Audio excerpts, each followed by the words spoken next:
Hey everyone, Tyson the Subaru specialist from Subaru Prince George here. I have the pleasure of bringing you the 2025 Subaru Forester Sport in the River Rock Pearl. Now, Sport is, I would say, the most changed trim level in the 25s. 25's full redesign. They've gone away from the orange and gone with the bronze that you see is very, very popular on a lot of the rally-inspired Subarus. New updated exterior, interior, engine is updated, more tech in it. New front end, which I know is a little bit of a bigger change from the Forester than we've seen in other models changing, but large grille, very aggressive. We've got smaller, more angularly styled LED steering responsive headlights with high beam assist and the new fog lights.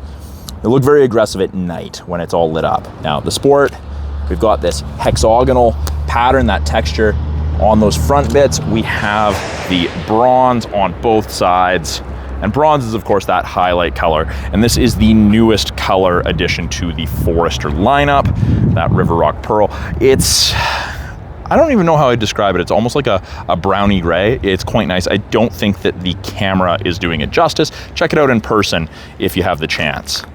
You get 19-inch bronze wheels on the Sport, and it's the same wheels you see on the Limiteds, just in bronze. And again, I don't think the camera's doing them justice. Looks excellent in person. We've got the cladding around the wheel arch, or fender flare, if you want to call it that. Functional vents. And something they've done to increase visibility, they've lowered the shoulders on the hood versus the previous Forester. So if you have ever had a chance, if you were sitting in the driver's seat looking out, this kind of bulged up. Much more flat, better visibility, increased visibility. The Forester's kind of known for that, having that big greenhouse effect. Look at that side profile. It's still very, very boxy by today's vehicle standards. On the bottom here, we have, again, more bronze highlights, and we get that hexagonal texture. And again, it looks awesome in person. I don't think that this camera is doing any of these justice.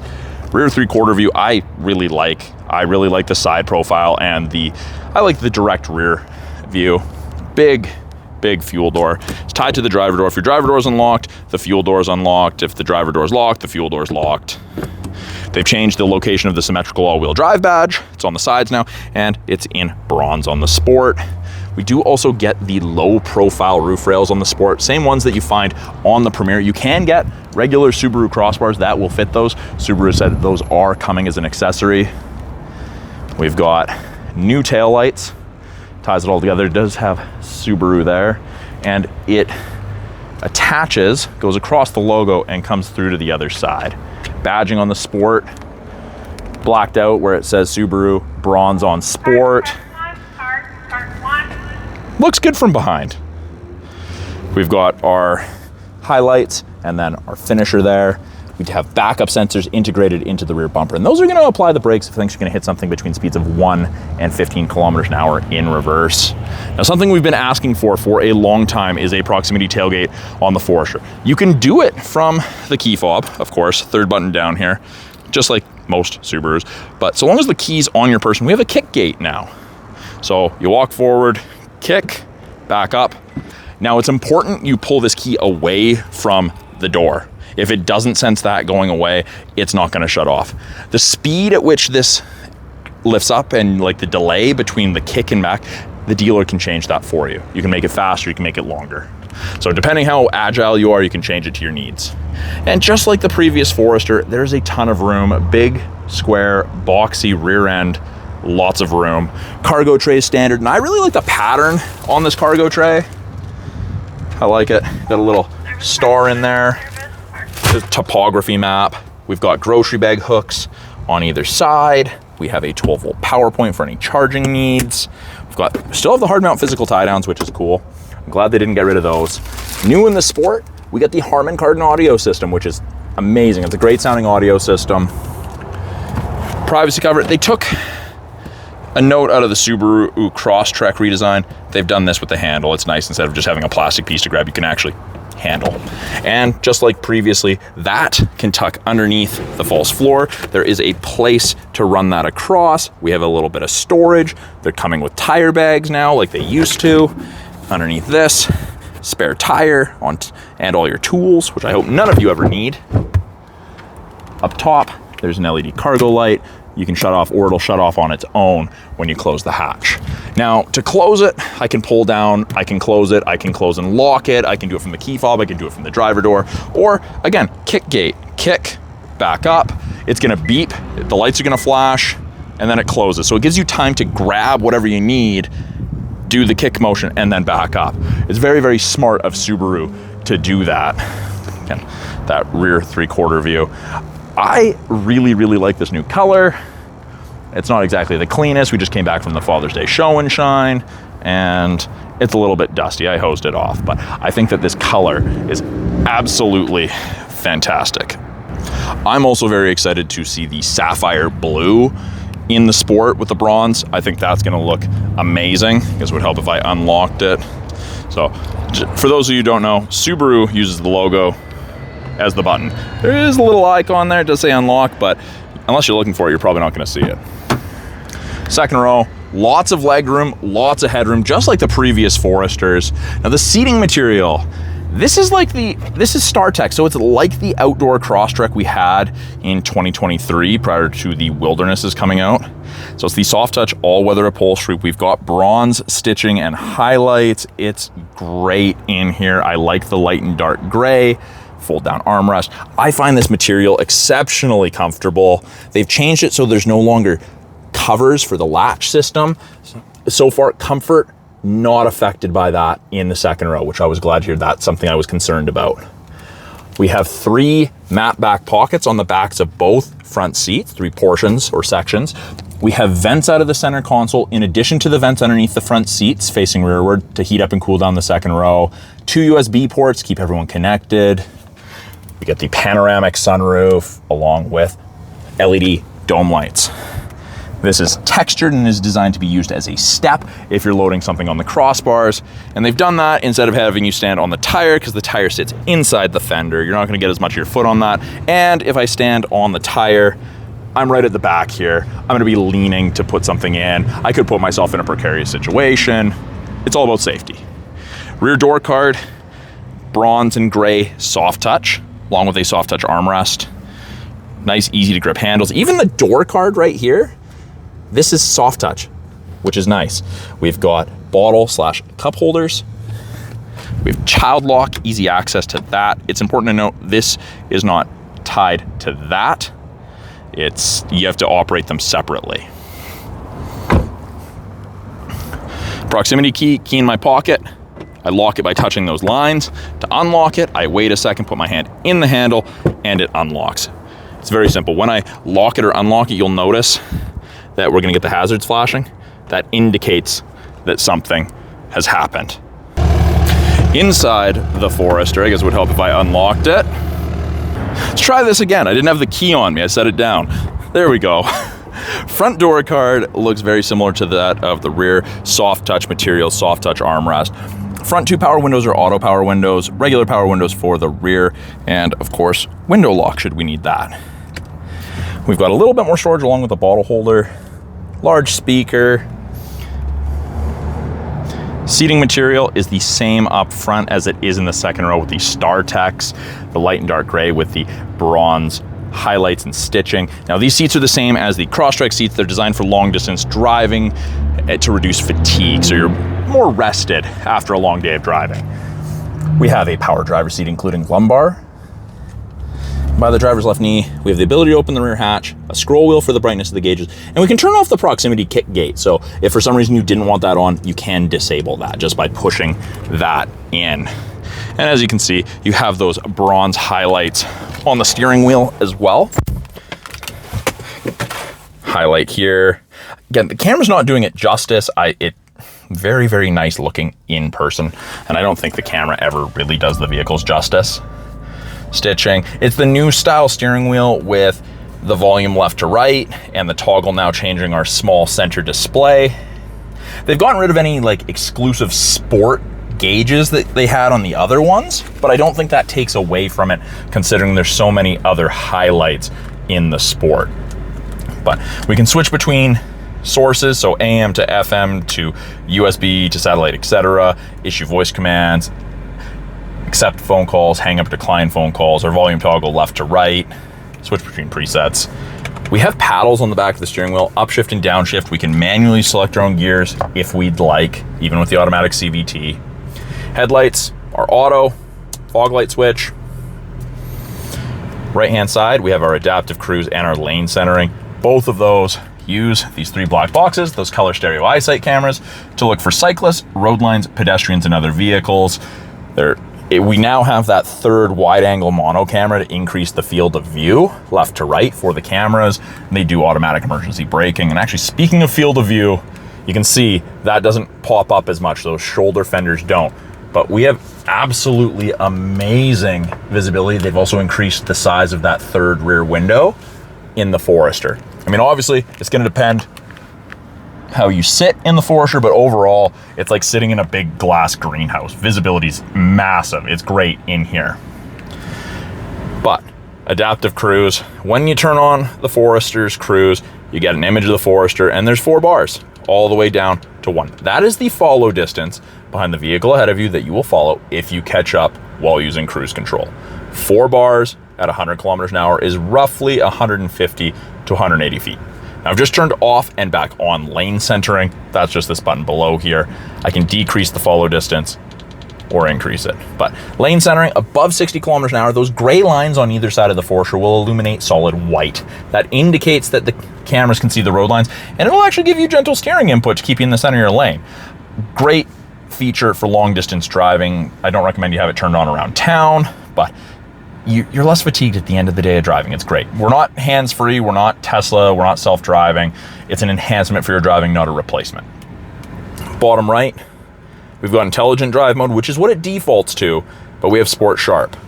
And you'll notice that that pink-purple line is definitely more aggressive than the blue intelligent line. You're gonna sit at a higher RPM going the same speed. You're gonna go faster sooner. You're gonna use a little bit more fuel, but you don't have to be stopped to turn it on. You can just do it on the fly. So if you want a little extra oomph while passing, you're set. Heated steering wheel. Something I will note, I do find that the light in the heated steering wheel is brighter, so it's easier to tell if it's turned on just by viewing it, not from feeling it, of course.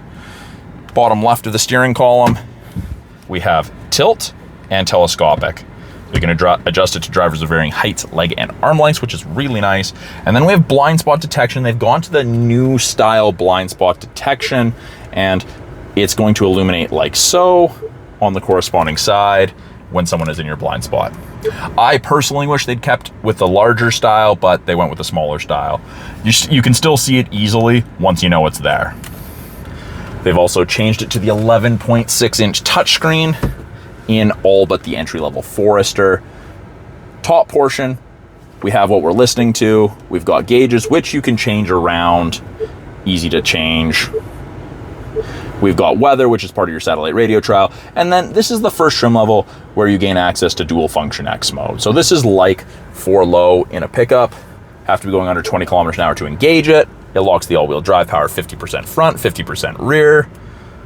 Deep snow and mud.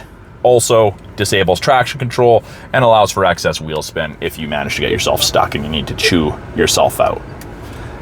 Center portion, volume and tuning physical knobs are still there. Radio, pretty self-explanatory. AM, FM, SXM.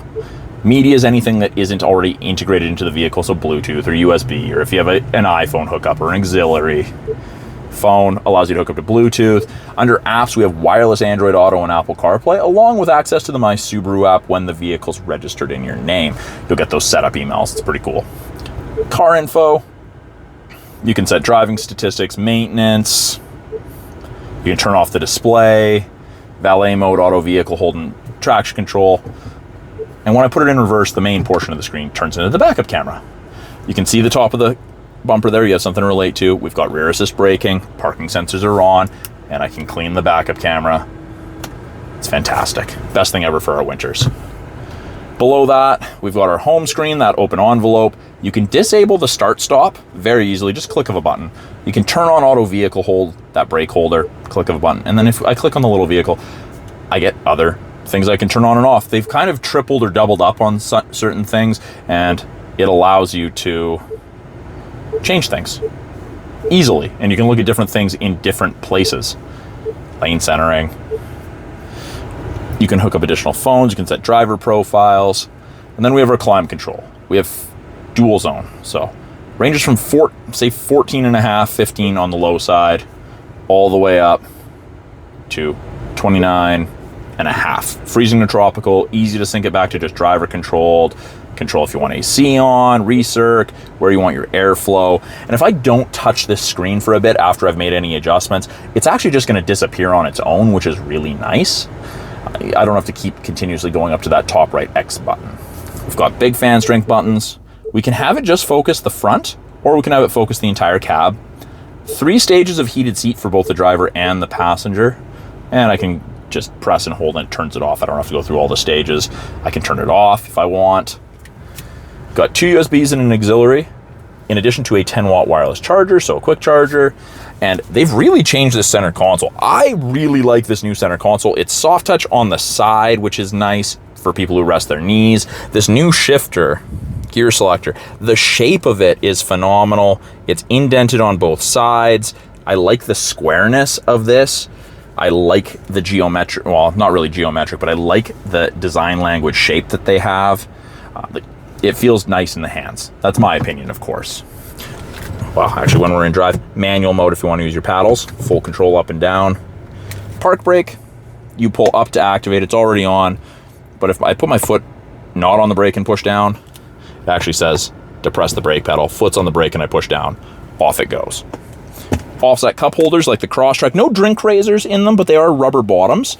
I guess they're kind of a happy medium, so they didn't need the razors in that. We've got a 12-volt power point, a little bit of storage with a little motif on it, and that's rubberized as well.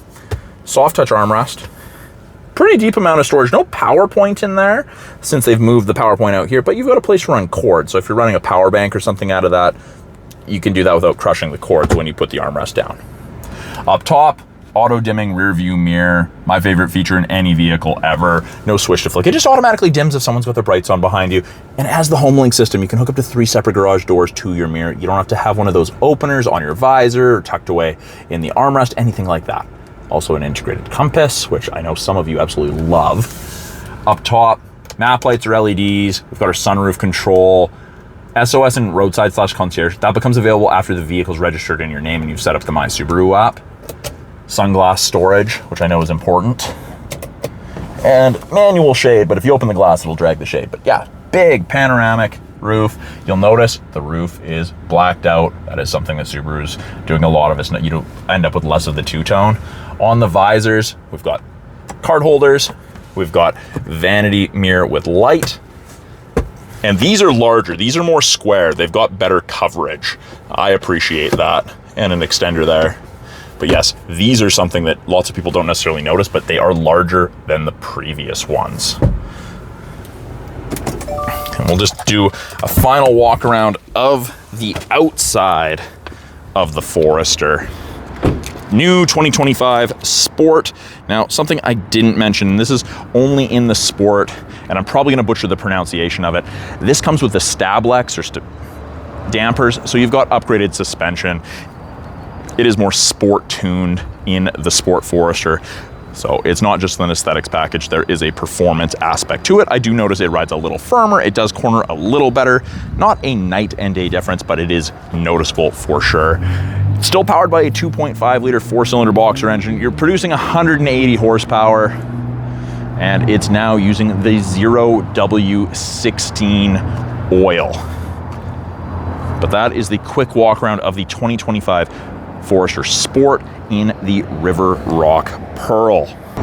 So thank you for watching my walkthrough of the 25 Forester Sport. I'm Tyson, the Subaru specialist from Subaru Prince George. If you guys are in the market for a Subaru in British Columbia or willing to make the trip to Northern BC, please reach out. I'd love to help you find your perfect Forester, whether we're ordering you one, it's new on the lot, or it's a pre-owned that I have. Now, if you guys have any questions about this car behind me, any of the tech in it, anything you saw in that video that you wanted me to elaborate on, put it in the comments below. I love hearing from you guys. Thanks for watching. We'll talk soon.